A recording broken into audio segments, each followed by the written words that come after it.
You know exactly what this feels like. You wake up and the first thought that arrives, before coffee, before the day has even started, is them. Their face.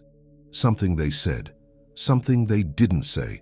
The way they looked at you last time, or the way they looked away. You replay conversations in your mind, searching for the moment things shifted, searching for the key that will unlock whatever it is they are withholding from you.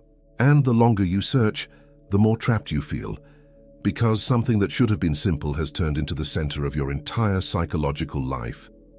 You might tell yourself you just care deeply. You might frame this obsession in romantic terms, that this is what love looks like, this burning, this impossible need to close the distance between yourself and another person. But somewhere beneath all of that explaining, there is a quieter voice, a voice that knows something is not right, not about them, about this, about what is actually happening inside of you. That is what we are going to explore today. Not about them, about you, about what you are actually chasing, and why what you are chasing is not a person. The most intense version of longing you will ever feel for another human being, the kind that keeps you awake, that disrupts your appetite, that makes everything else in your life feel temporarily colorless, is never entirely about the person who appears to be causing it. What you are experiencing is a psychological phenomenon that has a name, a mechanism, and most importantly, a reversal. And once you understand it, nothing about your relationship to other people will ever look the same again.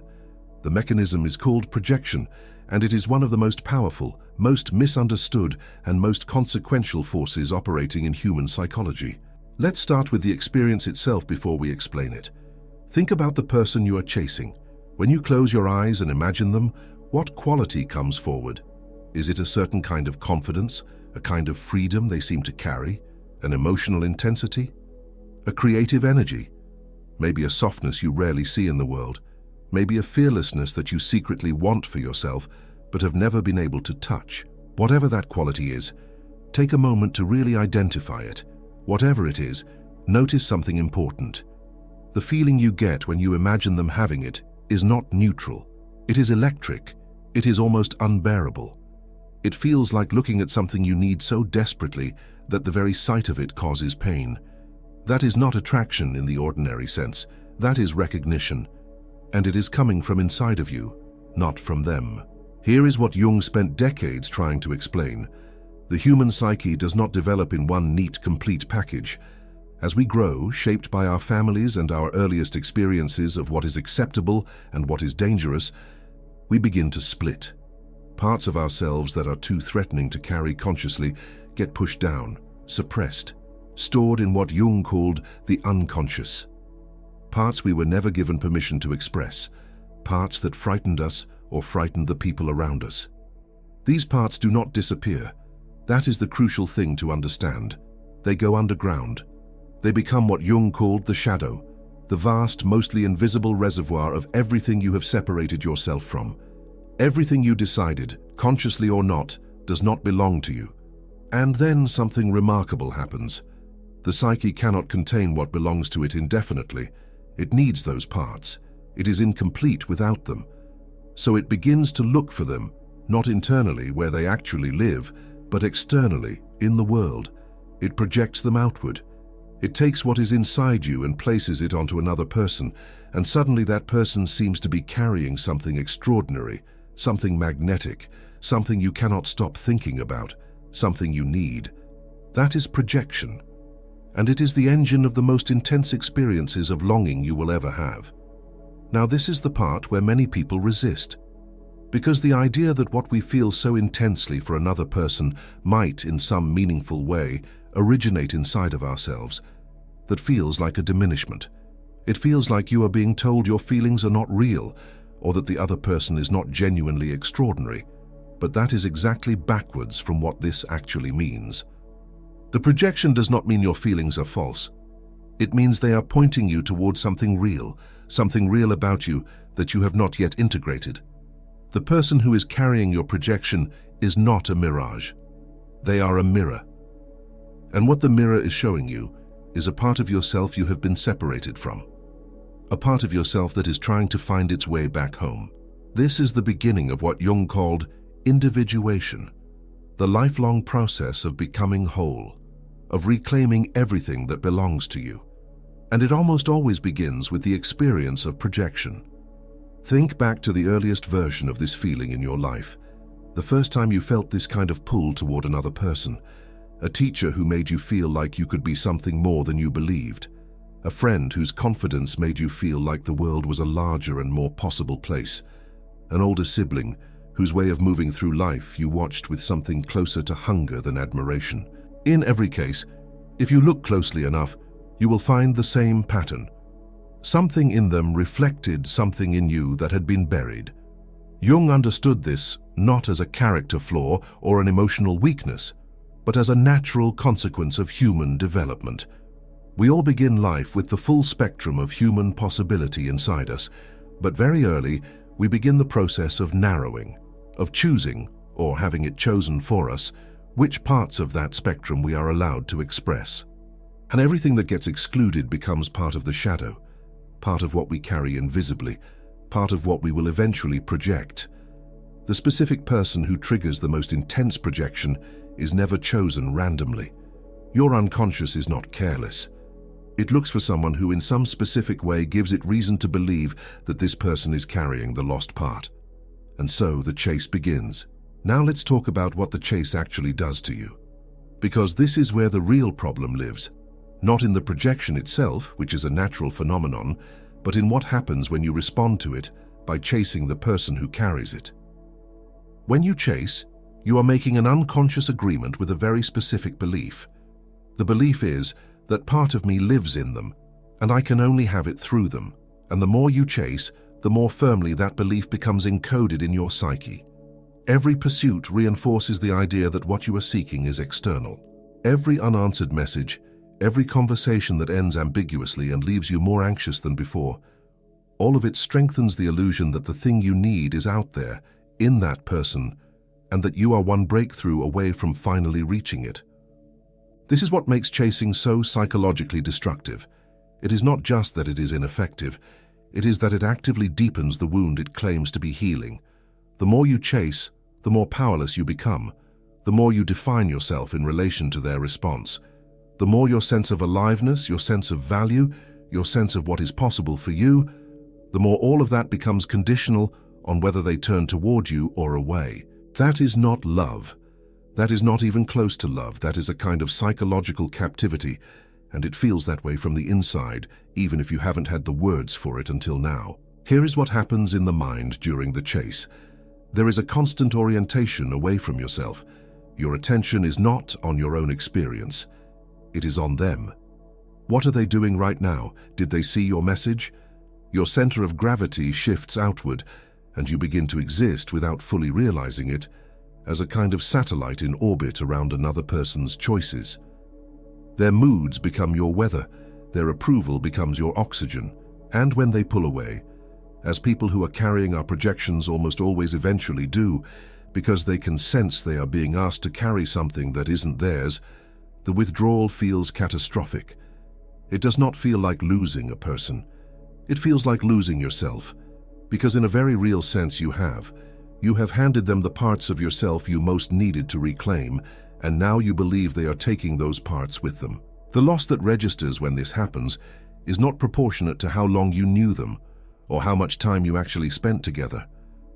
The loss that registers is proportionate to how much of your inner life you had attached to them, and that loss can be enormous. But here is what is also true, and this is critical. The collapse of a projection is also one of the greatest opportunities the psyche ever offers you. Because when the projection is withdrawn, when the person can no longer hold it, or chooses not to, or simply disappears from your life, those parts of yourself that you had externalized are suddenly available again. They are not in them. They were never in them. They are in you. And if you can do the work this moment is inviting, you can reclaim them. The question is whether you respond to that moment by chasing harder, or whether you turn around and do something that feels almost impossibly counterintuitive. You turn inward. You let the projection come home. Let's talk about what is actually inside the projection, because this varies from person to person, and if you want to do this work with any real depth, you need to understand what specifically you are projecting. The most common content falls into distinct patterns. The first is qualities that were suppressed in your childhood. If you grew up in an environment where boldness was dangerous, you may have learned to suppress your own boldness, and now you find yourself irresistibly drawn to bold people. If tenderness was seen as weakness in the household where you were raised, you may have cut off your own tenderness, and now someone who expresses it openly seems to carry something almost sacred.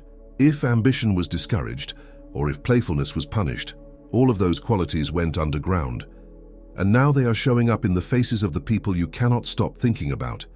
The second pattern is qualities that you once had and then lost. Childhood often contains versions of ourselves that were more whole than who we later became. Children often carry freedom, creativity, and a kind of unself-conscious confidence that later gets shaped out of them. If you had that and lost it, through a difficult experience, through years of focusing on what was practical at the expense of what was alive in you, then the person who seems to still carry that quality will activate something very deep. Because they are not just attractive, they are proof that what you lost was real. The third pattern is qualities that you admire but have decided are not for you. The creative person, the adventurous person, the person who says exactly what they think, the person who takes up space without apology. If you wrote yourself out of those categories early in life, then someone who inhabits them naturally will seem almost mythological to you. And you will want to be near them, not just because you are attracted to them, but because part of you believes that proximity to them is the closest you will ever get to those qualities. This is the tragedy of unexamined projection. You spend years orbiting people who are carrying what belongs to you, convinced that the original is in them, and that you can only have a reflection. Jung introduced a specific framework for understanding the most intense form of this, particularly in romantic attraction.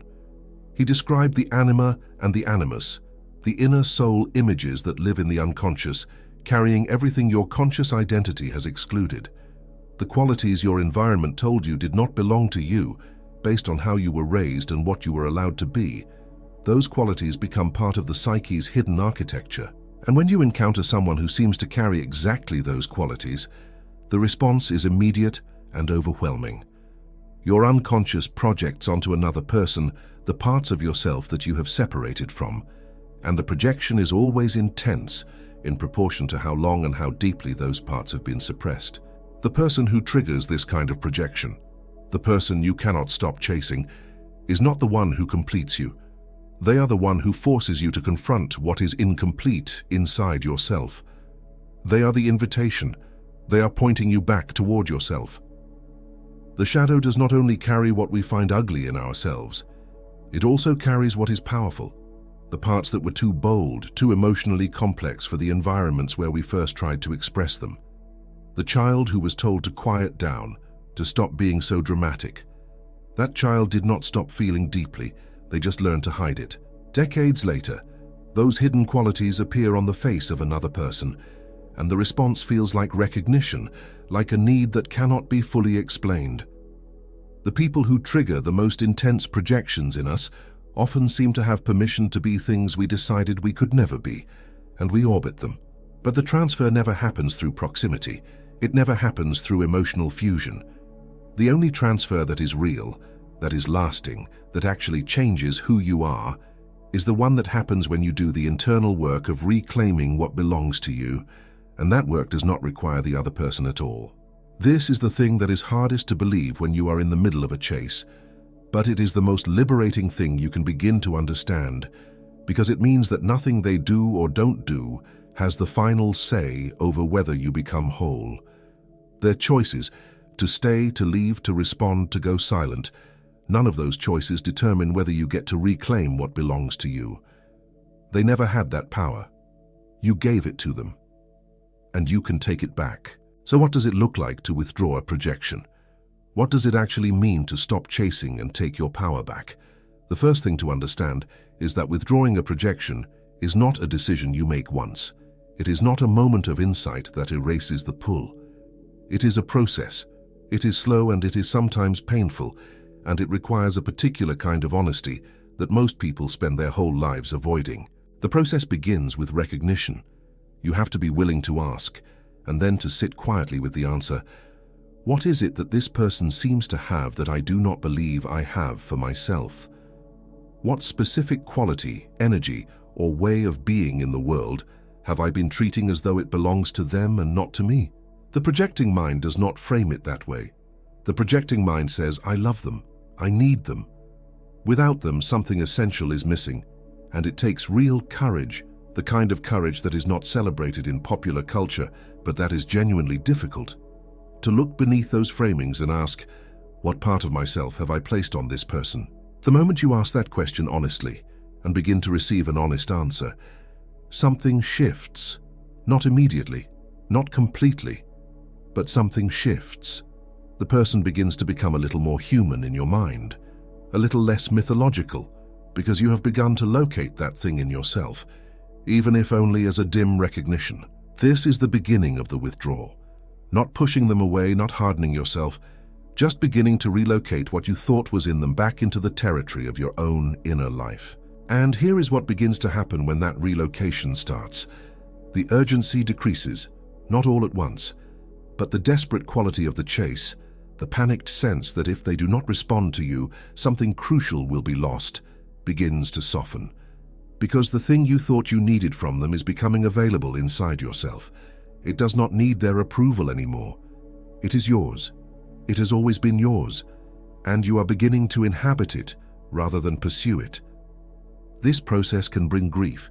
In fact, it almost always does. Because withdrawing a projection means accepting the loss of a particular kind of hope, the hope that another person can give you what you most need. That hope is seductive. It is easier in some ways than the responsibility of developing those qualities in yourself. It is easier to believe that the freedom you want lives in them, and that getting close enough to them will transfer some of it to you, than it is to sit with the work of building your own freedom from the ground up. But that hope, as beautiful and as human as it is also a cage. It keeps you externally dependent, emotionally volatile, and fundamentally unable to grow.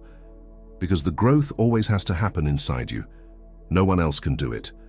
No one else can return to you what you have given away. There is a version of this grief that people mistake for heartbreak over a person, and in some cases it is mixed with that. But the deepest layer is something more fundamental. It is the grief of realizing how much of your own life you have handed over to someone else to carry. How many mornings you woke up with your heart already racing. How many conversations you rehearsed in your mind that never happened. How much of your creative energy, your very life force, you directed into the chase. And when you finally let yourself feel the weight of what that has cost, something releases. The turning begins. Now let's move into what it actually looks like to take your power back in practical terms. Because the real question, the one that matters most to the person who is still caught in the loop, is, what do I actually do? The first practical dimension is redirecting attention. The obsessive attention that has been focused outward, the constant monitoring of another person's behavior, the endless loop of analysis about what they said and what they meant. All of that attention is energy. It is your energy, it belongs to you, and right now it is entirely consumed by something external. What happens when you begin to redirect even a fraction of that energy back inward? Not as a punishment, not as a way of forcing yourself to stop caring, but as a genuine act of curiosity about your own inner life. What does it feel like in your body right now without referencing them? What is alive in you that has nothing to do with this person? What have you stopped doing since this obsession began? What parts of your own life have gone quiet while you have been so focused on someone else? These questions are the beginning of the reorientation. They begin to build a relationship between you and your own interior, and that relationship is the only one that can actually give you what you are looking for. The second practical dimension is to begin consciously inhabiting the quality you projected.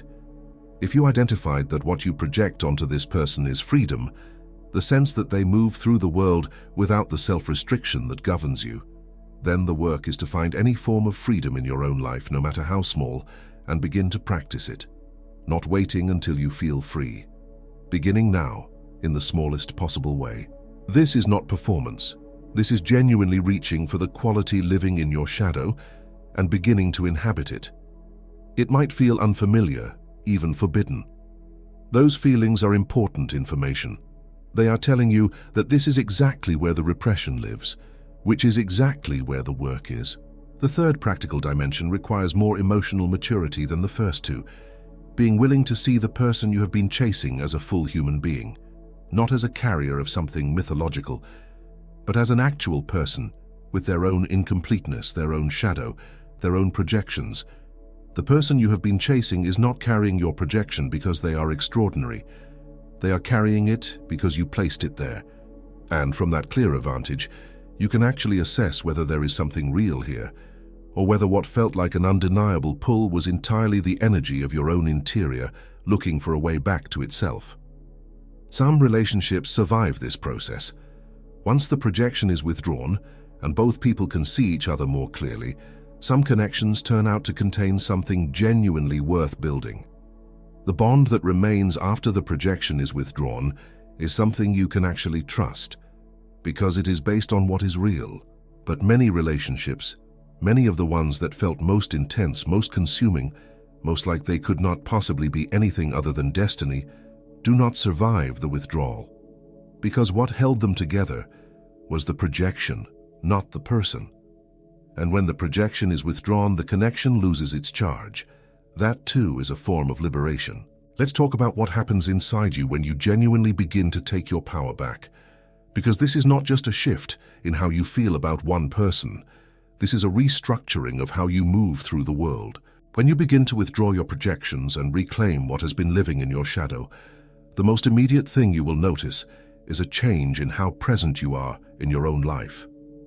The fog that comes from having your attention perpetually elsewhere begins to lift. Things that felt colorless or muted begin to register again. Conversations with people who are actually in your life begin to feel more real. You begin to notice things you had stopped noticing. Beauty in small places, your own reactions, your own preferences, your own ideas. This is the return of your own experience.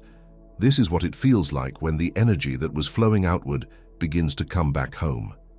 The second thing you will notice is a change in your relationship to desire.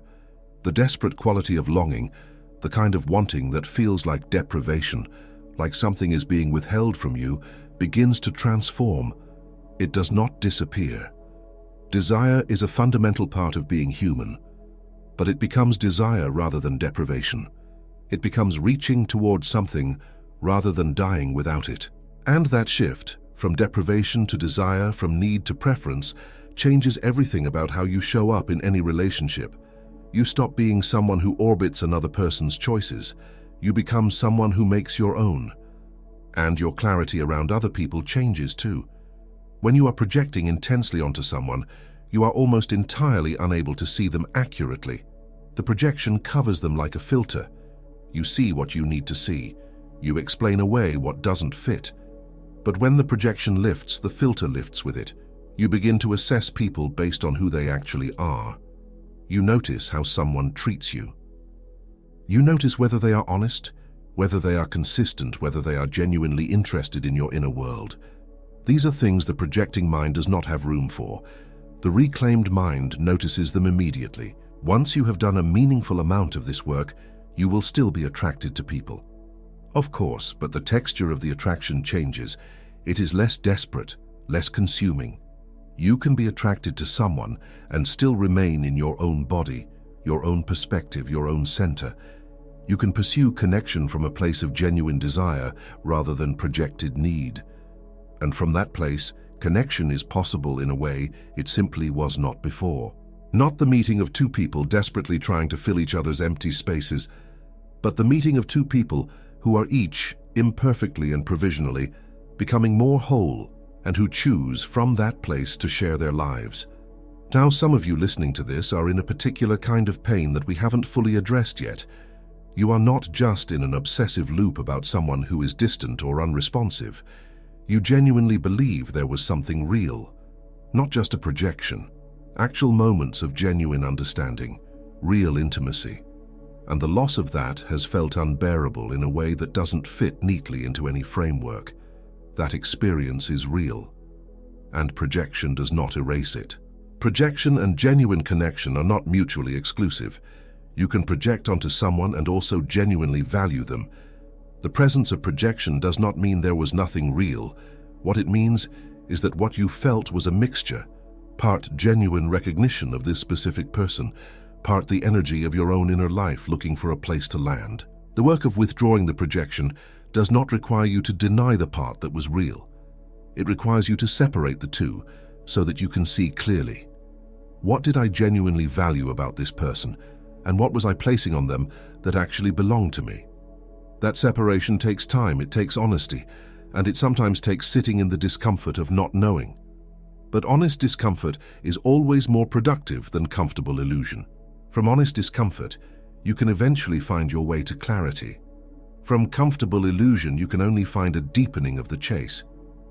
Let's talk about the specific moment when the chase stops, not the moment when you decide intellectually to stop, because the intellectual decision by itself rarely changes anything. The actual moment when the psychological orientation shifts, when you stop being someone who is defined by the pursuit and become again someone who is defined by themselves. This moment almost never arrives through willpower alone. It comes because something in the psyche finally becomes exhausted enough, or honest enough, or courageous enough to turn around, to stop running toward the thing that has been carrying what belongs to you, and to begin the slower, stranger journey of retrieving it from the inside. Sometimes this turning happens because of a single moment of clarity, something the other person does or says that breaks the spell, not necessarily a moment of cruelty, but a moment of radical realness. A moment in which you see them very clearly as an ordinary human being, and the spell, which required that they be something more than ordinary, cannot survive that clarity. Sometimes the turning happens gradually, so gradually that you don't notice it until you realize one morning that you woke up and your first thought was not about them. And the absence of that thought does not feel like loss. It feels like quiet. It feels like space. It feels like yourself returning. And sometimes it happens through grief, through the full permission to feel how much this has cost you, how many mornings you woke up with your heart already racing, how many conversations you had in your head that never happened in reality, how much of your life force you directed into the chase. And when you finally let yourself feel the weight of what that has cost, something releases. The turning begins. Whatever the path and whoever you are, the direction is always the same. Inward, back to yourself, back to the territory of your own interior, where everything you have been looking for has been waiting, in the dark, in the quiet, for you to come and claim it. This is not an easy path. Becoming whole is not a comfortable process. The parts of yourself that live in the shadow did not get there because they were convenient. They got there because the environment where you first tried to express them was not safe for them. Retrieving them means going back in some way to the psychological conditions that made it necessary to hide them. That takes courage, it takes patience, it takes the willingness to feel things that are not pleasant. But here is what is on the other side. On the other side of withdrawing your projections, your relationships become more real. You stop needing people to be things they are not. You stop feeling betrayed when they fail to carry what belongs to you. You can let them be exactly who they are, with all their limitations, and connect with them from that clarity rather than from the desperation of projection. On the other side of this work, your sense of yourself becomes more stable. You have a center that does not shift with every change in how another person looks at you. You know who you are, not completely, not finally, but you know in a fundamental way that feels different from anything you have had access to before, that you are a complete person, that what you are looking for has always been inside you, waiting for you to stop looking away from it. And the creative energy, the boldness, the tenderness, the freedom, the emotional depth, whatever was in your shadow, begins to come online in your actual life, not as something you observe in other people and long for from a distance, but as something you inhabit, something you live. That is what taking your power back actually means. Not dominance, not indifference, not the suppression of longing, but the full inhabitation of what is yours, the refusal to place your most essential self in the hands of another person and then spend your days trying to recover it. The person who has done this work does not chase, they do not need to. They move through the world from their own center, and the connections they draw toward themselves are drawn by that reality. So let me bring this home. The person you have been chasing was never the source of what you needed. They were the mirror, and mirrors are useful. They show you what you need to see. But you do not live in a mirror. You live in the life that is yours, the only life you have been given, the only life that contains your particular version of everything that has been buried, suppressed, projected, and scattered into the faces of people you have loved and lost and longed for. The invitation is to come back to that life, to turn from the chase, to stop treating your own interior as the one territory you are not allowed to fully inhabit, to recognize that the things you have been pursuing in others are not outside you. They have never been outside you. They are you. And the moment you begin to live from that recognition, not perfectly, not all at once, not without grief or the occasional return of the old familiar pull, the moment you begin, even tentatively, to inhabit what has been yours all along, something shifts at a level deeper than the surface of your day. Something shifts at the level of who you are and who you are becoming. That shift is what this is all about. Not a strategy for getting them back, not a technique for becoming more desirable to the person who is pulling away, but a genuine, irreversible expansion of who you are. A homecoming to yourself that changes everything that comes after. Every relationship, every choice, every morning you wake up and recognize, a little more clearly than the morning before, that the person you have been looking for was always only here. Stop chasing them, not to punish them, not out of strategy or bitterness. Stop chasing them because the chase is keeping you from yourself. And yourself, the full, complex, shadow and light, deeply textured, genuinely capable self that you are, is the only place where what you need has ever actually lived. Come home, that is where everything is waiting for you.